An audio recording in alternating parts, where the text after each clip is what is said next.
Hello everyone. तो कैसे हो आप लोग? आशा करती हूँ आप सभी बहुत ही ज़्यादा अच्छे होंगे। आज मैं एक नए चैप्टर के साथ आपके सामने आई हूँ, दैट इज़ क्लास सिक्स्थ का। ये है क्लास सिक्स्थ का क्यूरियसिटी का fifth chapter, that is measurement of length and motion. क्या है? Measurement of length and motion. Deepa जो है बहुत ही ज़्यादा क्यूरियस एक 11 साल की लड़की है। वो हरियाणा के छोटे से टाउन में रहती है। उसका नया स्कूल एकेडमिक ईयर शुरू होने वाला था, मतलब स्कूल का एकेडमिक ईयर शुरू होने वाला था और उसको चाहिए था यूनिफॉर्म, क्योंकि वो अभी बड़ी हो रही थी। यस ऑब्वियसली, लोग बड़े होते तो बड़े कपड़े चाहिए। उनकी मदर जो है वो उनको एक शॉप पे लेकर जाती है और फिर वो कहती है she asks for 2 metre cloth piece. वो उनसे कहती है कि भैया मुझे 2 मीटर की जो कपड़े के पीसेस है वो दे दीजिए। शॉपकीपर मेजर करता है एक मेटल के मेजरिंग रॉड से और उनको वो कपड़े जो है वो दे देता है। तब उनकी जो मदर है वो उस कपड़े को टेलर के पास लेकर जाती हैं और वहाँ पर दीपा देखती है कि वहाँ पर जो टेलर है वो फ्लेक्सिबल मेजरिंग टेप का यूज़ कर रहे हैं, जबकि जो दुकानदार थे उन्होंने क्या यूज़ किया था? मेटल मेजरिंग रॉड यूज़ किया था। और ये क्या यूज़ कर रहे हैं? Flexible measuring tape. उनकी जो मदर है वो टेलर को कहती हैं कि इनकी जो यूनिफॉर्म है, यानी कि लड़की की जो यूनिफॉर्म है वो 4 अंगुला बढ़ा देनी चाहिए। यानी कि 4 अंगुला का मतलब 1 2 3 4, ठीक है? ये रहा आपका फिंगर, ठीक। तो ये 4 अंगुला यानी कि आपकी विड्थ जो है वो बढ़ा देनी चाहिए, ठीक है। Are the tip of the rod similar to that scale elder sister in her geometry box? What did the mother mean to 4 अंगुला? फिर उसकी जो सिस्टर है वो कहती है कि क्या ये जो स्केल है वो मेरी ज्योमेट्री बॉक्स के ही जैसा है, या फिर मेरी मम्मी ने जो कहा कि 4 अंगुला उसका मतलब क्या होता है? फिर उसने अपना स्केल देखा।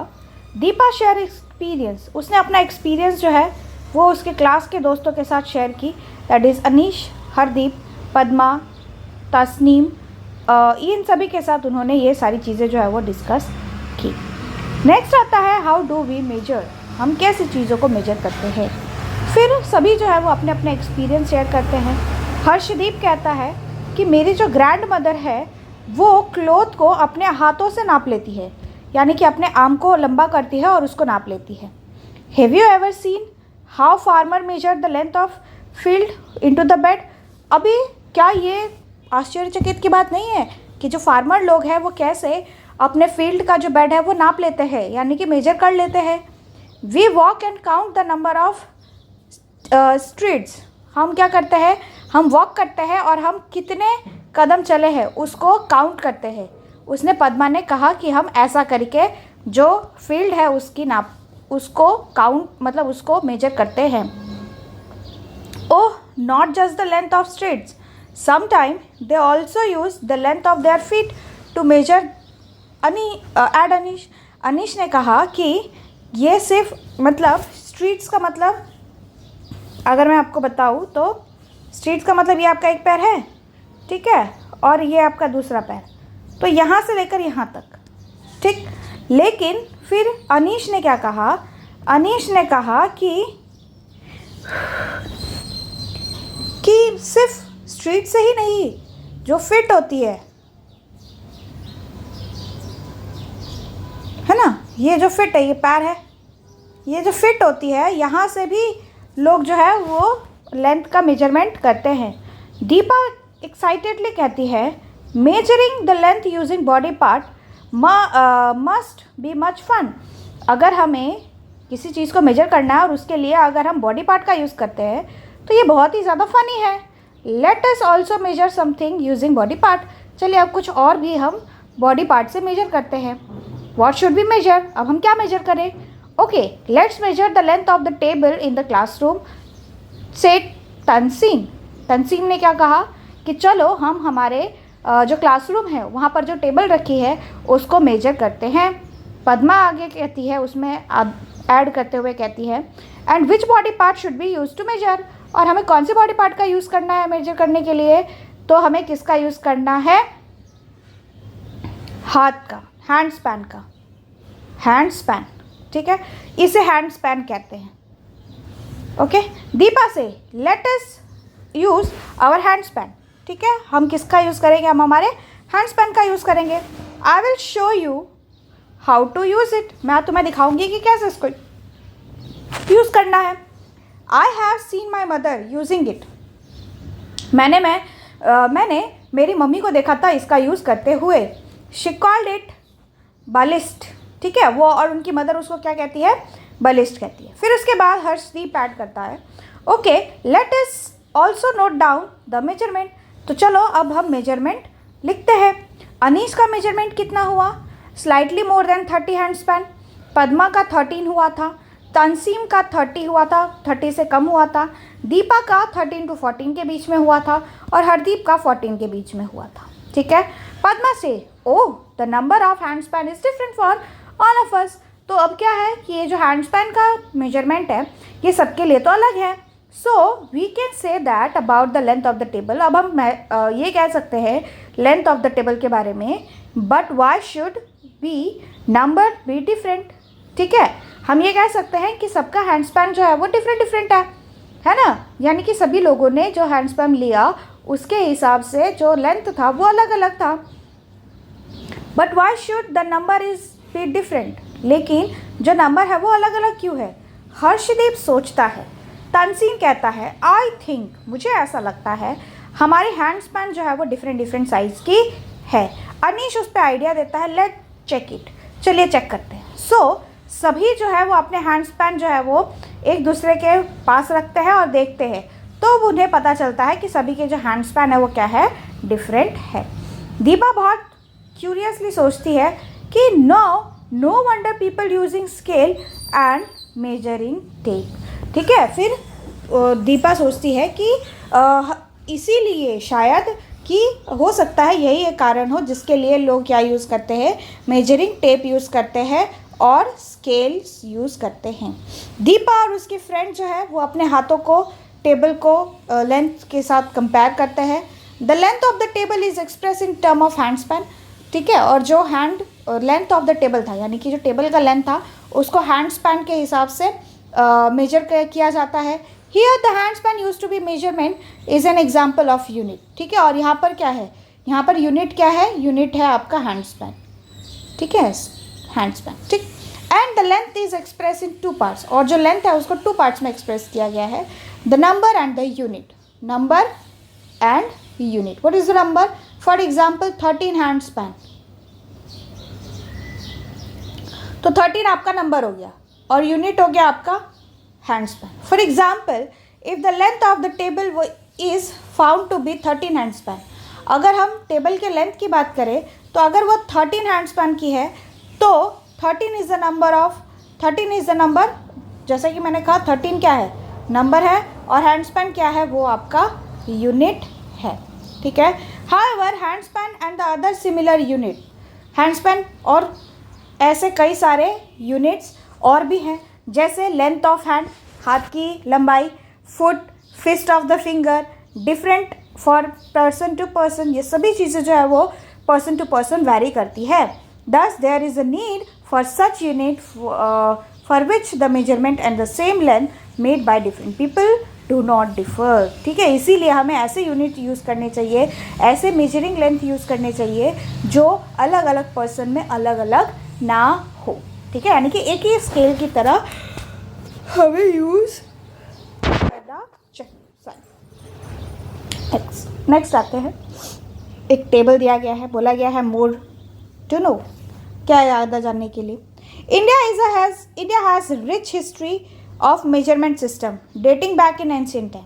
इंडिया के पास बहुत ही बड़ा मेजरमेंट सिस्टम है। ठीक है, जैसे अंगुला है, यानी कि अंगुली की मदद से फिंगर विड्थ। ठीक है, जैसे कि उन्होंने कहा था कि 4 उंगली बढ़ा दीजिए। मल्टीपल ऑफ अंगुला, धनुषा, योजना, this all are the unit which is mention on the Indian ancient literature. ये सभी चीज़ें जो है वो कहाँ मेंशन है? एंशिएंट इंडियन लिटरेचर में मेंशन है। और ये सभी जो है वो क्या है?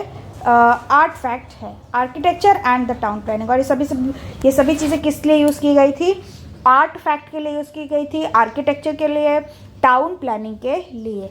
The angula is still used by traditional craft person, craft people like carpenter and tailor. जो अंगुला है वो आज भी जो लोग हैं वो क्राफ्ट पर्सन और जो कारपेंटर और टेलर है वो यूज़ करते हैं। कुछ ऐसे ऑब्जेक्ट है जैसे रूलर है, ये सारी चीज़ें उसको इवैक्यूएट किया गया साइट ऑफ हड़प्पन सिविलाइजेशन से, यानी कि कुछ ऐसे स्केल्स है जो हड़प्पन सिविलाइजेशन से हमें प्राप्ति हुई है वहाँ से, और उस प्राप्ति की वजह से हम आज स्केल के बारे में जानते हैं। Next is the standard unit. Standard unit की अगर हम बात करें तो चलिए पढ़ते हैं स्टैंडर्ड यूनिट क्या होता है।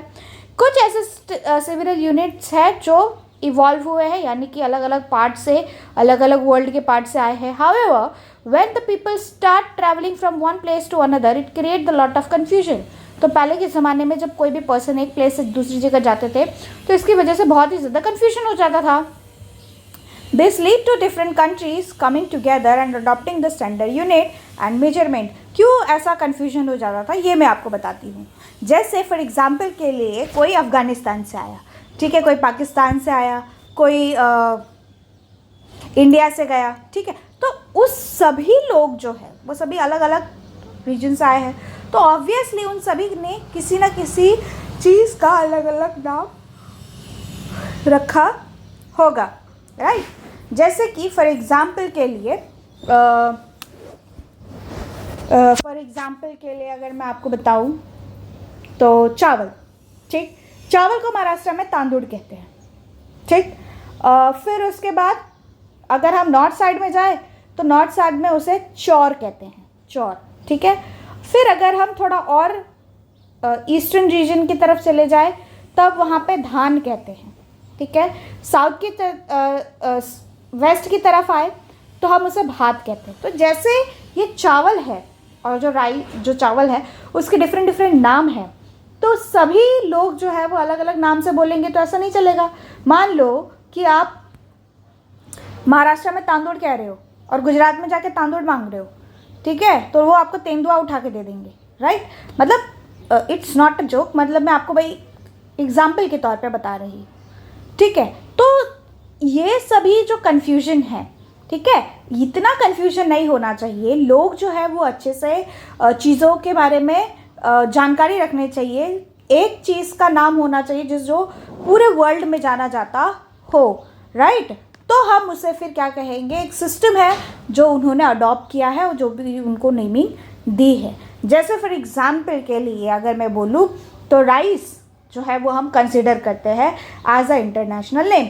तो राइस जो है, इंडिया में भी राइस है, बाहर किसी भी देश में जाओ वहाँ पर भी राइस है, राइट। तो ये अलग अलग मतलब नहीं होना चाहिए, इसीलिए स्टैंडर्ड यूनिट्स जो है वो अडॉप्ट किया गया है। The system unit now used to known as international system of unit. और ये जो सिस्टम हम यूज़ करते हैं, ये जो यूनिट हम यूज़ करते हैं उसे हम लोग क्या कहते हैं, इंटरनेशनल सिस्टम ऑफ यूनिट कहते हैं। क्या कहते हैं, इंटरनेशनल सिस्टम ऑफ यूनिट, और इसे हम लोग SI यूनिट भी कहते हैं, ठीक है, international system of unit, that is SI system. Next is SI unit of length is metre. जो लेंथ होता है SI यूनिट का वो होता है मीटर। इसको हम लोग सिंबल से रिप्रेजेंट करते हैं, दैट इज स्मॉल m, ठीक है। SI यूनिट क्या है, लेंथ का मीटर, और इसको हम लोग कैसे डिनोट करते हैं, स्मॉल m से। मीटर स्केल यहाँ पर आपको दिखाया गया है, ठीक। यस, अगर हम मीटर स्केल की बात करें तो वो 100 इक्वल डिविजन्स में डिवाइड रहता है, और हर एक डिविजन्स को हम लोग सेंटीमीटर कहते हैं। आपके बुक में भी होगा, ठीक है। जैसे आपने देखा होगा 0 लंबी लाइन होती है 0, फिर 5 छोटी होती है 1 2 3 4, 5वीं वाली थोड़ी बड़ी, फिर 1 2 3 4, फिर बड़ी 1, है ना। तो ये तो है आपका सेंटीमीटर स्केल। ये सेंटीमीटर स्केल में ये 1 है, ये 1 है, दैट इज 0.1 मिलीमीटर, राइट। तो इस तरीके से हम देख सकते हैं, जैसे मीटर स्केल है तो वो कितने पार्ट में डिवाइड रहेगा, 1000 पार्ट में डिवाइड रहेगा, ठीक है, 1000 सेंटीमीटर में डिवाइड रहेगा।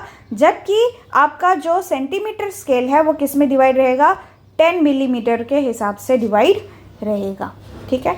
You may be familiar with the smaller part of the metre scale. तुम्हें पता होगा मीटर स्केल का स्मॉलर पार्ट क्या होता है, टिपिकली 15 सेंटीमीटर का होता है, जो आपके बुक में हो, आपके कंपास बॉक्स में होगा। ठीक है, you can check whether it is a 15 centimetre और it is 30 centimetre, because 30 centimetre का जो स्केल होता है वो थोड़ा सा बड़ा रहता है। अब आपको 15 सेंटीमीटर का स्केल देखना है, उसमें आपको दिखेगा मार्किंग लिखा हुआ रहता है सेंटीमीटर में, कहाँ से कहाँ तक रहता है, 0 to 15 सेंटीमीटर तक रहता है। ये जो लेंथ है ये आपको 2 कंसेक्यूटिव मार्क में आपको बताया जाएगा, 1 2, और बिटवीन वहाँ पर छोटे छोटे लाइन जो है वो ये आपको मेजर करने के लिए मिलेगा। ठीक है, जैसे यहाँ पर देखो ये 0 1 2 3 4 5 6 7 8, और 0 से लेके 1 तक टोटल कितने डिवीजन है, 10 डिवीजन। ठीक है, इतने ही है। 1 centimetre length are further divided into 10 equal part, और 1 सेंटीमीटर का जो लेंथ है वो फिर से डिवाइडेड है 10 इक्वल पार्ट में, है ना। देखो यहाँ से यहाँ तक 1 सेंटीमीटर कितने पार्ट में डिवाइडेड है, 10 पार्ट में। ठीक, the length of one of this smaller part is called as millimetre, और इसे हम लोग क्या कहते हैं, ये जो छोटा यूनिट है उसे हम लोग क्या कहते हैं, मिलीमीटर कहते हैं। 1 millimetre is the smallest value of the length, so that you can measure using this scale. ठीक है, मिलीमीटर जो है वो सबसे छोटा स्केल है। ठीक है, और ये मतलब लेंथ का मिलीमीटर जो है वो सबसे छोटा स्केल है, तो इसका यूज़ हम लोग किसी भी चीज़ को नापने के लिए, मतलब छोटी चीज़ों को नापने के लिए यूज़ कर सकते हैं। 1 millimetre is equal to 1/10 of centimetre. 1 millimetre कितना होता है, 1 मिलीमीटर किसके बराबर होता है, 1 मिलीमीटर 0.1 सेंटीमीटर के बराबर होता है। ये आपको पता होना चाहिए, you have to know this. ठीक है, जो मैं डब्बे में करते जा रही हूँ ये आपको पता होना चाहिए, और ये आप एक साइड पे लिखते चले जाएंगे। The measuring larger length we use larger unit called as kilometre. अगर हमें कोई बड़ी लेंथ को नापना हो तो उसके लिए हम लोग क्या यूज़ करते हैं, लार्जर यूनिट का यूज़ करते हैं। Larger unit is what, kilometre. Smallest unit millimetre, okay, and largest unit was kilometre, which is equals to 1000 metre. ठीक है, जो कि 1 kilometre is equals to 1000 metre. Okay, and the measuring in a smaller unit, smaller length we use units such as centimetre and millimetre. अगर हमें छोटी length को नापनी हो तो उसके लिए हम लोग सेंटीमीटर और मिलीमीटर का यूज़ करते हैं, right. In some scale you might be have notice another scale marking. ठीक है, आपके पास कोई स्केल हो तो उसमें आपने अलग अलग मार्किंग देखी होगी। The scale marking in inches. ठीक है, स्केल किस में मार्किंग होती है, इंचेस में। अगर ये आपको स्केल नीचे दिख रही है तो वेयर 1 इंच, जो 1 इंच है वो कितने के बराबर है, 2.54 सेंटीमीटर के बराबर होती है। कौन, 1 इंच। ठीक है, 1 इंच। इन अर्लियर डे में unit such as inches and foot were use to measure the length. और पहले के ज़माने में यही इंच और यही फुट का यूज़ किया जाता था लेंथ को मेजर करने के लिए। This unit is still use by some people, और ये यूनिट जो है वो आज भी कई सारे लोग जो है वो यूज़ करते हैं। Suppose we all are measuring the length of the table again, but if this time we are using metre scale, will our result will be still be different. अभी जो हर्षदीप है वो कह रहा है कि चलो अब हम वापस से टेबल को नापते हैं, और इस बार हम क्या करेंगे, टेबल को नापते वक्त हम क्या करेंगे कि मीटर स्केल का यूज़ करेंगे। हम हमारे हैंड्स पेन का यूज़ नहीं करेंगे, मीटर स्केल का यूज़ करेंगे।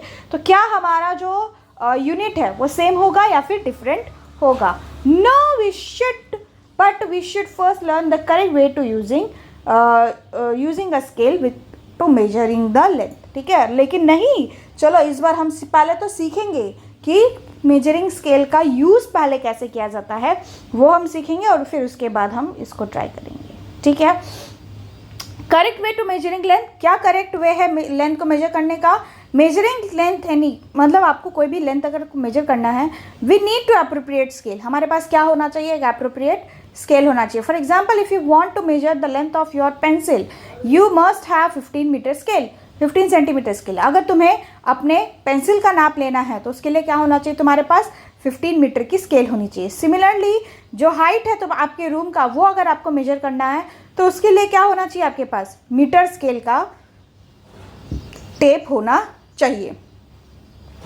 You can not directly measure the girth of the tree.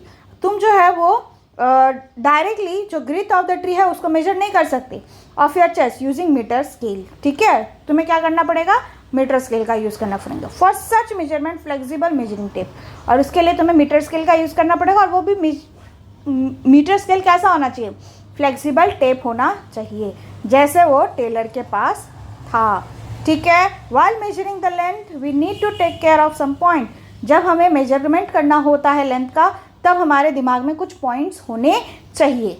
Now place the scale in contact with the object along with the length, तुम्हें क्या करना है, जो भी ऑब्जेक्ट है उसके जो लाइन है उसके अकॉर्डिंगली आपको स्केल को अलाइन करना है। What is the correct position of the I while reading the scale, अब करेक्ट पोजीशन क्या है, अगर आपको स्केल को नापना है तो करेक्ट पोजीशन क्या होना चाहिए। जैसे for example if you trying to measure the length of the pencil by aligning it with the scale, तुम्हें क्या करना है कि अगर आप पेंसिल को मेजरमेंट कर रहे हो तो सबसे पहले आपको स्केल को अलाइन करना है पेंसिल के साथ, फिर आपको आपके आई को उसके टिप पे रखना है। जैसे फॉर एग्जांपल के लिए आपको इस ज़ीरो के साथ असेंबल करना है, ज़ीरो के साथ असेंबल करने के बाद आपको क्या देखना है,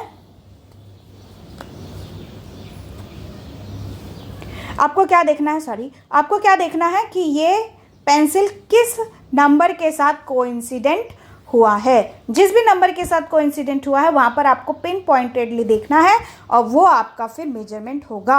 how to measure the length and end of the scale are broken, हम अब कैसे मेजरमेंट करेंगे कि अगर हमारे स्केल जो है वो थोड़ी सी टूट गई है तो हमें क्या मतलब टूट गई है तो हमें उसको मेजर करना है। तो मेजर करने के लिए हमें क्या करना पड़ेगा, चलिए देखते हैं। अगर हमारे स्केल की एंड टूट चुकी है, ज़ीरो मार्किंग वाला नहीं दिख रहा है, यानी कि ज़ीरो वाला पार्ट जो है वो उड़ गया है, बाकी स्केल के ऊपर है, ठीक है, तो it can be use to be measurement, फिर भी हम इसका यूज़ कर सकते हैं मेजरमेंट करने के लिए विद द स्केल से, ठीक है। Use any other full mark on the scale, ठीक है। अगर आपको देखना है तो सबसे पहले आप देखना है कि उस पर फुल मार्क कहाँ से स्टार्ट हो रहा है। से अगर वो 1 से स्टार्ट हो रहा है तो then you must subtract the reading of the mark of the reading at the other end. क्या बोला गया है कि आप इसको मेजर करो, जहाँ से भी होल नंबर स्टार्ट हो रहा है वहाँ से आप उसको पहले मेजर करो। मेजर करने के बाद आपके पास जो भी पहले 1 सेंटीमीटर का था वो आप माइनस कर दो, यानी कि जितना भी लाइन आपने छोड़ा है पीछे वो आप माइनस कर दो। जैसे फॉर एग्जाम्पल के लिए यहाँ पर रीडिंग दी गई है कुछ, चलिए देखते हैं क्या रीडिंग है।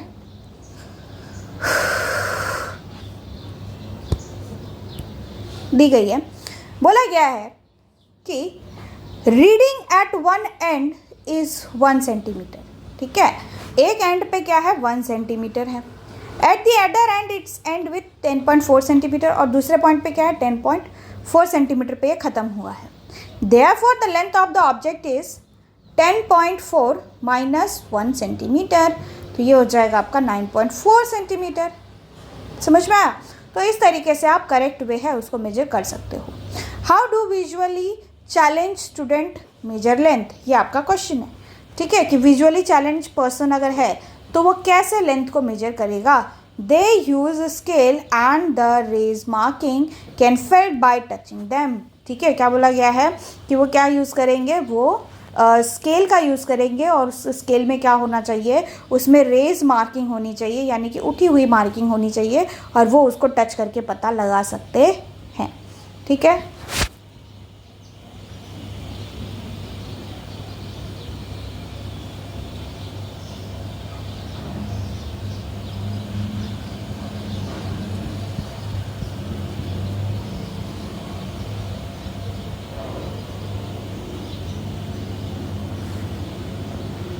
लेटेस्ट मेजर क्या मेजर करना है, कुछ आपको ऑब्जेक्ट अराउंड में देखना है, जैसे कंघी, पेन, पेंसिल, इरेजर, और फिर उसको आपको लेंथ को मेजर करना है, ठीक है। मेजर करने के बाद जो भी आपका मेजरमेंट है वो आपको लिखना है। जब आप मेजरमेंट कर रहे हो तो आपको ये भूलना नहीं है कि आपको उसके साथ उसकी यूनिट्स भी लिखनी है। जो भी रिजल्ट आएगा वो 2 पार्ट में होना चाहिए, पहला तो नंबर होना चाहिए और दूसरा जो है वो यूनिट होना चाहिए। को आप आपके फ्रेंड को अपने क्लास में बोलो मेजर करने के लिए कुछ ऐसे ऑब्जेक्ट को, और आपके लेंथ को और आपके फ्रेंड के लेंथ को कंपेयर करो। ये जो लेंथ है ये स्लाइटली थोड़ा सा डिफरेंट हो सकता है, ठीक है, लेकिन ये सेम नहीं होगा, ठीक है। पॉसिबल है तो उसका रीजन को फाइंड आउट करो कि क्या डिफरेंस है। जैसे यूनिट्स ऑफ लेंथ, जैसे किलोमीटर है, मीटर है, सेंटीमीटर है, मिलीमीटर है, जो कि हम लोअर केस में लिखते हैं, that is kilometre, metre, centimetre and millimetre, lower case में लेटर में। Except at the beginning of the sentence, अगर वो स्टेटमेंट के पहले आ रहा है तब हम उसे कैपिटल में लिखते हैं। The symbol was kilometre, metre, centimetre and the millimetre also written in the lower case of the letter and are never followed by x. जो भी यूनिट्स है उसमें हम कभी भी एस का उपयोग नहीं करते, यानी कि उसको कभी भी हम प्लूरल फॉर्मेट में नहीं लिखते हैं। आपको ये नोट देने वाली बात यह है कि जब भी आपका यूनिट ख़त्म होगा तो उसके बाद आपको क्या करना है, फुल स्टॉप देना है। जब भी आप लेंथ लिखोगे तो आपको क्या करना है, जब भी आप लेंथ और नंबर लिखोगे, while writing the length always leave the space between number and the unit। जब आप यूनिट लिखोगे तब आपके नंबर में और जो आपकी यूनिट है उसके बीच में क्या होना चाहिए, थोड़ा सा गैप होना चाहिए, ठीक है। Measuring the length of the curve line, yes, अगर आपको कर्व लाइन दिया गया है तो आप कैसे मेजर करोगे, उसके लिए एक कहानी है। अनीस के पेरेंट्स हैं, वो चाहते हैं कि उनके घर पे इलेक्ट्रिक स्ट्रिंग लाइट होनी चाहिए, ठीक है, उनके वेरेंडा पे कुछ सेलिब्रेशन होगा शायद उनके घर में, उसके लिए। तो in case of curve line, अगर आपके पास कर्व लाइन है तो इस कर्व लाइन में आप क्या कर सकते हो, राइट। इस कर्व लाइन में आपको क्या करना है, सबसे पहले आपको एक थ्रेड ले लेना है। थ्रेड लेने के बाद आपको ये थ्रेड को ऐसे लगाना है, जो भी लगाना है आपको ऐसे लगा देना है। लगाने के बाद आपको इसको क्या करना है, स्ट्रेट कर देना है। स्ट्रेट करने के बाद आपको एक मेजरिंग टेप लेना है और फिर उसको उससे नाप लेना है, मेजर कर लेना है, ठीक है, मीटर स्केल से। तो आपको जो कर्व लाइन है उसको आपको जो टर्म है यानी कि जो भी वैल्यू होगी उसकी वो आपको मिल जाएगी, ठीक है। Now decreasing in position, decreasing in position की अगर हम बात करें तो एक दिन टीचर जो है वो अपने बच्चों को कहती है कि एक एजुकेशनल विजिट हम अपने गार्डन के आसपास करेंगे। वो अपने बच्चों को कहती है कि वो directly she asked the student to reach there directly in the morning. वो अपने बच्चों को कहती है कि भैया मॉर्निंग में सभी लोग जो है वो शांति से यहाँ पर आ जाइएगा। दीपा और उसकी फ्रेंड जो है वो डिस्कस करते हैं कि गार्डन जो है वो क्लोजर है उसके स्कूल से। तंसीम और पद्मा कहते हैं कि गार्डन जो है क्लोजर रहेगा, वाइल दीपा और अनीस कहते हैं कि स्कूल जो है वो उनके घर से क्लोजर है। हर्षदीप सोचता है कि both would be almost equal distance. तो सभी जो सोचते हैं वो कह रहे हैं कि सभी जो हो सकता है कि एक जो डिस्टेंस है वो सेम है, ठीक, मतलब सभी के घरों से, जैसे बस स्टैंड है स्कूल से नहीं, तो दीपा यहाँ पे पहुँचना है। दीपा और अनीस कहते हैं कि दूर है। हर्षदीप तानसेन कहते हैं ये भी दूर है। पद्मा कहते हैं कि हो सकता है, ठीक। नेक्स्ट आते हैं आगे। What do you think is correct, क्या तुम्हें लगता है कि ये करेक्ट है, ठीक है। All of them are correct, सभी जो है वो करेक्ट है, सभी का ऑब्जर्वेशन जो है वो अलग अलग है। They are locating at the distance of the school and the garden from their houses. वो अपने घरों से अपने स्कूल और हाउसेस का गार्डन का मेजरमेंट ले रहे थे, इसीलिए लोगों का डिफरेंस आ रहा था। If instead of them each of them distance is same object or point, say the bus stand, then their was observation would have been same। क्या बोला गया है, अगर आप बस स्टैंड से देखोगे तो बस स्टैंड से हो सकता है आपको सेम ही लगे सभी का घर का distance. The distance is stated with the respect of fixed point position when the reference point, ठीक है। और ये जो डिस्टेंस है वो हम कहाँ से स्टार्ट करते हैं, ये जो डिस्टेंस है हम फिक्स्ड पॉइंट से स्टार्ट करते हैं जिसे हम लोग रेफरेंस पॉइंट कहते हैं। यानी कि ये है तो यहाँ से यहाँ, यहाँ से यहाँ, तो यहाँ से यहाँ का मेजरमेंट लेने के लिए हम यहाँ से स्टार्ट करेंगे, इसे हम लोग क्या कहेंगे, फिक्स्ड पॉइंट। एक और चीज़ कहेंगे, और क्या कहेंगे, रेफरेंस पॉइंट, ठीक है। कुछ दिनों के बाद हरदीप जो है वो अपने फ्रेंड को बताता है कि चलो प्लेग्राउंड में खेलने के लिए उसकी स्पोर्ट्स टीचर चाहती है और वहाँ पर चूने का लाइन बनाना है, ठीक है। कुछ जो है वो कबड्डी कोर्ट्स बनाने हैं for sports day, kabaddi courts बनाने हैं जो कि स्पोर्ट्स डे के लिए बहुत ही ज़्यादा जरूरी है। Padma, we will need a longer measurement tape. Padma बोलती है कि हमें जो है वो बड़ी वाली स्पोर्ट्स टेप चाहिए। फिर let us take it from the sports room. अब चलो हम कहाँ से लेंगे? स्पोर्ट्स रूम से। Deepa let's restart the first point. तो अब दीपा कहती है कि चलो सबसे पहले हमें क्या ढूंढ करना है? एक फिक्स पॉइंट ढूंढ कर रखना है जिसे हम लोग क्या कहेंगे? रेफरेंस पॉइंट कहेंगे। और वहाँ से फिर हम क्या बनाएंगे? कबड्डी का कोर्ट बनाएंगे। ठीक है। कुछ दिनों के बाद पद्मा जो है वो ट्रैवल करती है बस से और फिर वो अपनी ग्रैंड पेरेंट्स से मिलने के लिए जाती है दिल्ली में। ठीक है। वो बहुत ही ज़्यादा ईगरली वेट कर रही होती है उनसे मिलने के लिए। फिर वो देखती है कि जब वो दिल्ली पहुंच रही होती है तो वो देखती है कि वहाँ पर एक स्टोन रहता है और वहाँ पर अलग अलग किलोमीटर जो है वो डिफरेंट स्टोन पे लिखा रहता है। On one of the kilometre stone was written 70 kilometre. और एक जो स्टोन था उसके ऊपर क्या लिखा था? 70 kilometre. Further on the next kilometre stone was 60 kilometre. और फिर जो दूसरा आया उस पर लिखा था 60 किलोमीटर। हर एक स्टोन पर ये इंडिकेट कर रहा था कि वो कितना ज़्यादा क्लोज है अपने ग्रैंड पेरेंट्स से। ठीक है। The kilometre stone indicate the distance from her to the Delhi. ठीक है। वो क्या है? वो जो स्टोन है वो उसको बता रहा था कि कितना डिस्टेंस बाकी है उसको अपने ग्रैंड पेरेंट्स तक पहुंचने के लिए दिल्ली में। ठीक है। जो किलोमीटर स्टोन है उसमें क्या लिखा है? 70 किलोमीटर। यस ऑब्वियसली जैसे दिखा है। फिर बोला गया है कि we can say that position of the Padma is 70 kilometre from Delhi. फिर वो कहती है कि क्या है? कि 70 किलोमीटर है दिल्ली से। When kilometre stone read Delhi 60 kilometre is means that she is 60 kilometre away from Delhi. क्या बोला गया है? कि अगर उस पर 60 किलोमीटर लिखा है तो वो कितने किलोमीटर दूर है अपने ग्रैंड पेरेंट्स से? वो कितने किलोमीटर दूर है? 60 किलोमीटर दूर है अपने ग्रैंड पेरेंट्स से। नेक्स्ट है आपका मूविंग थिंग। ये मूविंग थिंग हम नेक्स्ट क्लास में करेंगे, दैट इज़ पार्ट 2 में। तब तक के लिए अगर आप लोगों को ये वीडियो अच्छी लग रही है तो प्लीज़ इस वीडियो को लाइक करिए, चैनल को सब्सक्राइब करना मत भूलिए, अपने दोस्तों के साथ शेयर करना मत भूलिएगा। आपके हाथ में जो भी है pen, pencil, eraser, sharpener, rubber जो भी है उसको फेंक के मारिए। पीछे सब्सक्राइब का बटन होगा उसको क्लिक करिए और एन्जॉय करिए। ठीक है। Till then take care. Thank you so much. Bye bye. Yes obviously अगर कोई कमेंट है, कुछ डाउट है तो वो कमेंट सेक्शन में बताइए। कुछ इम्प्रूवमेंट करना है वो भी आप मुझे बता सकते हैं। Till then take care. Thank you so much for watching this video. Bye bye.